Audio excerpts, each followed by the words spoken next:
People, we've been going around about this all wrong. We've got to wake up the Supreme Court to hear our grievances. And they're not going to as long as they are bombarded with gun control laws from all these different states. Well, there's a shooting here, there's a shooting here. Well, we don't dare touch that because we might be implicit, we said, well, guns are okay, and now all these shootings, and now, you've got to wake them up like our forefathers did. I'll tell you what, people, in the decade leading up to the American Revolution, a hostile press certainly created unrest and helped dissolve whatever union of opinion had existed between the British officials and their American subjects.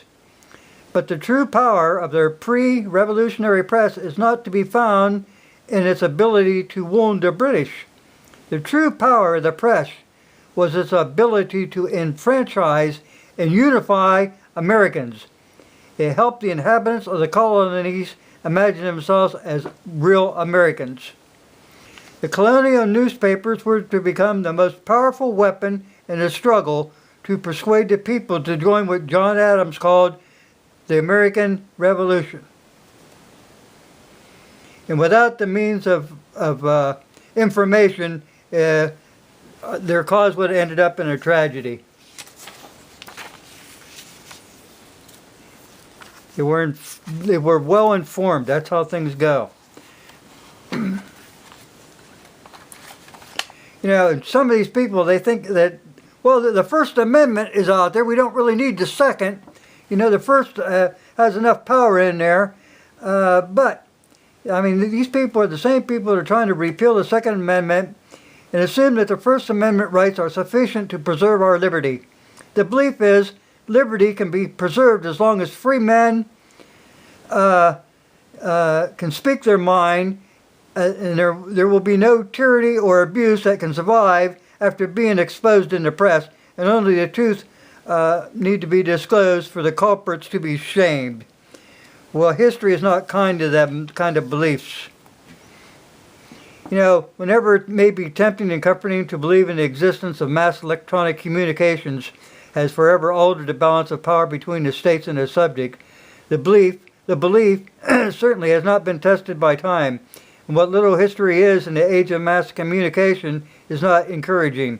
The camera, the radio, the press, they're just basically tools, just like guns, and they can be used for good or evil.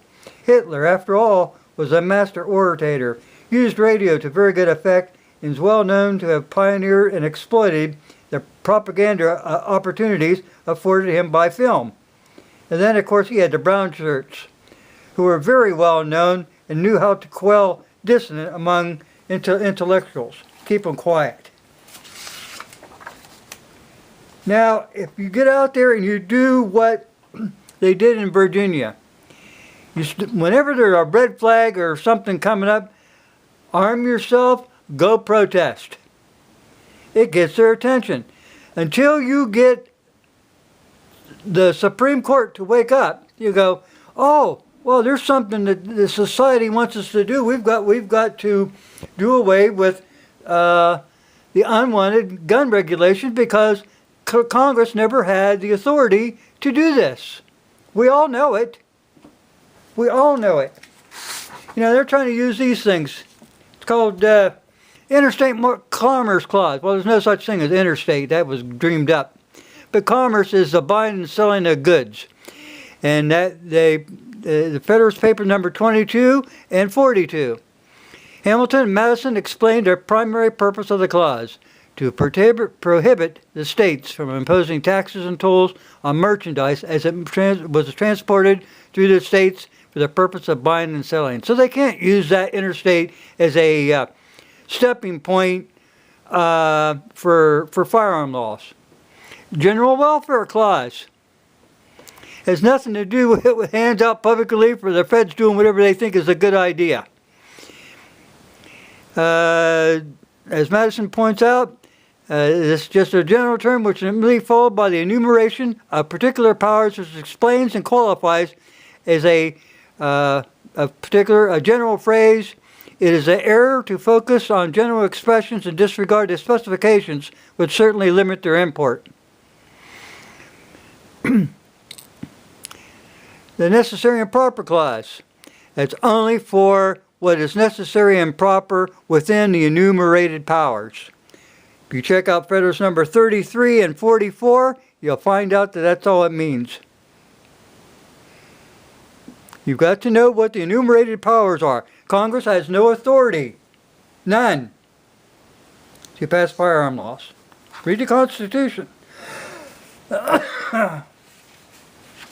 in 1925, Justice William Howard Taft observed, the framers of our Constitution were born and brought up in the atmosphere of common law, and they thought and they spoke in this vocabulary. When they came to the conclusion into a form of fundamental law into a compact draft, they expressed themselves in the terms of common law, confident that they could be shortly and easily understood. The language of the Constitution cannot be interpreted safely except by reference to the common law in the British institutions as they were at the time when this instrument was adopted. Now, if you look at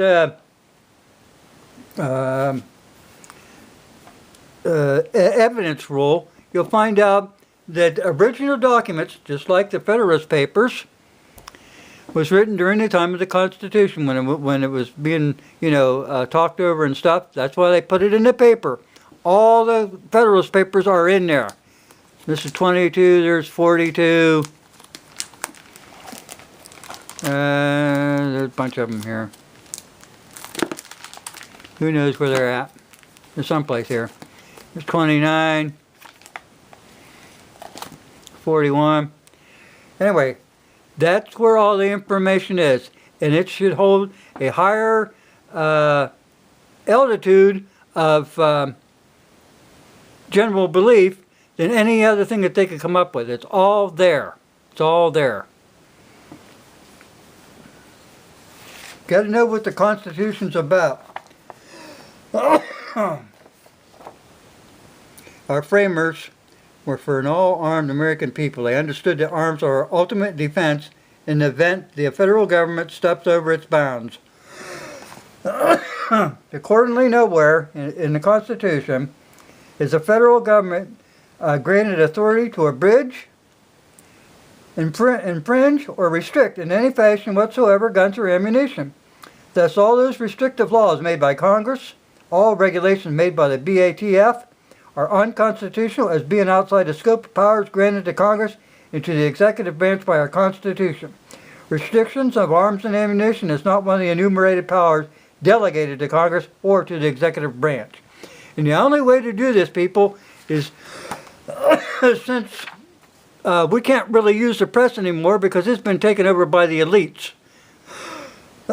Excuse me. They have control of the papers, the radio, TV. So your only means of communicating are the internet, videos, and stuff like that. But if you got to wake up the Supreme Court, you got to show them that society wants those firearm laws gone, taken off the books forever. Congress does not have the authority. Unless you put pressure on the Supreme Court of the United States of America, nothing is going to get done. You just be walking around in circles like a dog chasing its tail. Wake up the Supreme Court. Thanks for watching.